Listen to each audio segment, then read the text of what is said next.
মুন্সিগঞ্জ ১ আসনে বিএনপি দেওয়া খসড়া মনোনয়ন পুনর্বিবেচনার দাবিতে বিক্ষোভ ও মশাল মিছিল করেছে স্থানীয় নেতাকর্মীরা। শুক্রবার সন্ধ্যা ৭টায় শ্রীনগর স্টেডিয়াম থেকে শুরু হওয়া মিছিলটি শহরের বিভিন্ন সড়ক প্রদক্ষিণ করে ঢাকা মাওয়া এক্সপ্রেসওয়ে ছনবাড়ি এলাকায় গিয়ে শেষ হয়।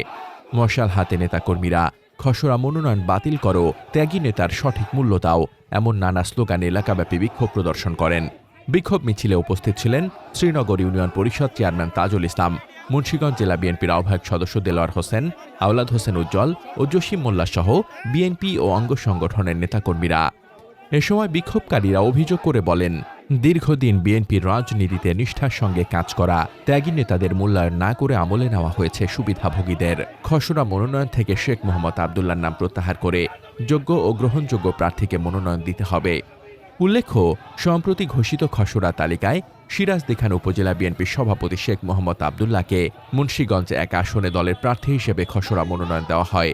এই ঘোষণার পর থেকেই স্থানীয় বিএনপির একটি অংশ অসন্তোষ প্রকাশ করে আসছে।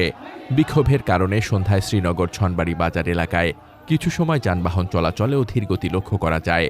পরিস্থিতি স্বাভাবিক রাখতে পুলিশ সতর্ক অবস্থানে ছিল। মোহাম্মদ শামীম রেজা, দৈনিক খোলা চোখ।